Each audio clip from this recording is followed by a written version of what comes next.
Bonjour tout le monde et bienvenue à cette 97e épisode de l'École du Vortex Doré. Mon nom est Daniel Letourneau, je vis au Québec et je suis en train de travailler avec M. Jean-Luc Tauon du Mali. Aujourd'hui, j'aimerais parler de comment je me suis incarné sur Terre. Premièrement, j'étais au plan de l'âme. Et je ne faisais pas partie du cycle du karma et de la réincarnation de la plupart des humains sur Terre. J'étais une âme et j'avais un emploi, je faisais quelque chose. Et à un moment donné, il y a un grand maître spirituel qui est venu me voir et puis il m'a dit maintenant tu dois rencontrer Satnam. Alors, je me rends je me rends au palais de Satnam et puis il me dit que je dois rencontrer Alak Purusha. Satnam, c'est le Seigneur, c'est la source cause première qui s'est incarnée au plan de l'âme, qui fait vivre le plan de l'âme, et Alak Purusha, c'est la source qui s'est incarnée dans le plan de Alak. Alors, je vais au-delà du plan de l'âme, je me ramasse devant Alak Purusha et il me donne une mission. Celle d'équilibrer mon côté masculin-féminin sur Terre. Ensuite, de parler du Venue. Ensuite, d'initier les gens au vortex doré. Et ensuite, créer un temps de sagesse dorée. Alors, K.O. vient avec moi. Et après avoir parlé avec Alak Purusha, et nous descendons en dessous du plan de l'âme. Il y a une barre noire en dessous du plan de l'âme. Et lorsqu'on traverse cette barre noire-là, on se retrouve dans le plan du subconscient ou de l'inconscient. Alors, je me retrouve dans une maison style hawaïenne. Et il y a un homme qui est là, et puis il y a un garde-robe. Fait que là, il me dit, il va dans le garde-robe, il sort un corps du subconscient, inconscient, masculin, il est de couleur indigo, et il me dit de porter ce corps-là. Alors, ce corps-là, je rentre en conscience dans ce corps-là qui est beaucoup plus petit que la conscience de l'âme. Ensuite, je m'habitue un peu à ce corps-là. Et puis, K.O. m'emmène au sous-sol. Il y a un sous-sol en dessous de cette maison-là. Et c'est un laboratoire. Et puis, il y a beaucoup d'instruments. Il y a comme un genre de douche. Alors, puis je rencontre aussi Bram, excusez-moi, qui est le seigneur du mental, du plan mental. Alors, lui, il n'est pas content. Il y a quelqu'un qui vient du plan de l'âme qui va changer sa façon de gérer les mondes inférieurs, puis il me fait toutes sortes de menaces.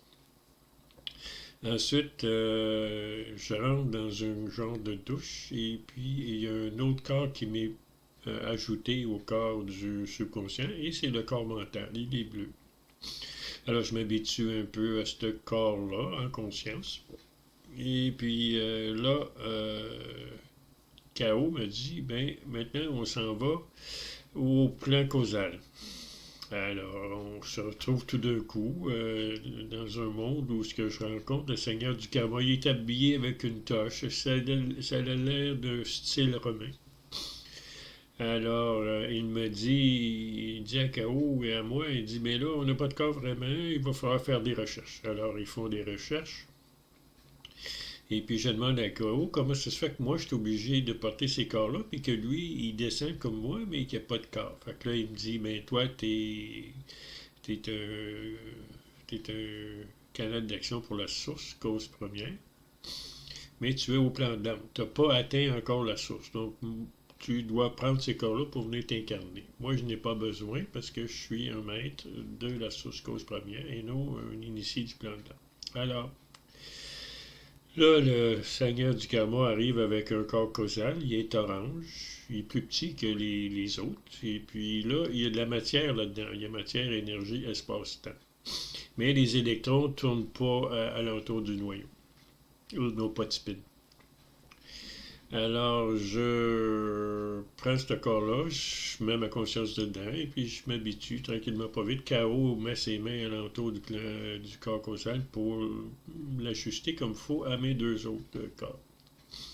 Alors, quand c'est fini, on sort de cet endroit-là, comme ça avait l'air d'un tribunal, et on descend, c'est très noir après, et puis on descend, on descend un escalier en tourniquet, et on arrive à une grande porte, très très très grande, et on rentre, on ouvre la porte et on rentre, et on voit plein de genres de, de lits qui ont du verre par-dessus, puis il y a plein de corps dedans. Alors, le seigneur du plan astral vient me voir, lui non plus, il n'est pas content, et puis il veut ma peau, mais il l'aura pas. Et puis là, mon ami K.O. dit, bon, tu vas prendre ce corps-là. Alors, c'est un corps astral, et puis il y a de l'air mort, là, tu sais. Fait que là, à un moment donné, Yotniranjan pèse sur un bouton et la vie commence à renaître sur le lit.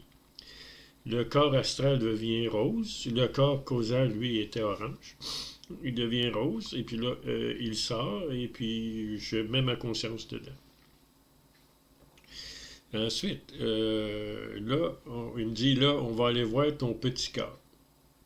Fait que là, on sort du plan astral, on s'en va chez moi où ce que ma mère avait accouché. Alors, je vois le corps sortir, j'entre dans mon corps physique de bébé, et puis là, ce que ma mère m'allait, ben là, je sors. Je sors du corps et je me retrouve sur le plan, dans le haut astral pendant quelques temps.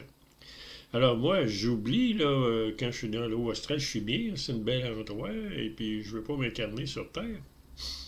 Alors, à un moment donné, K.O. vient me chercher, puis là, il me dit, là, faut que tu rentres, là, dans ce corps-là, faut que tu l'occupes. Puis là, moi, je voulais pas, là, j'étais bien, là, sur le plan astral, puis j'avais oublié que j'étais un homme.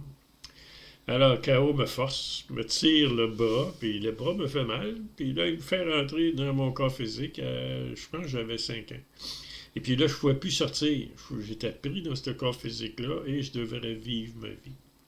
Alors, je vous remercie de m'avoir écouté et je vous souhaite une bonne journée.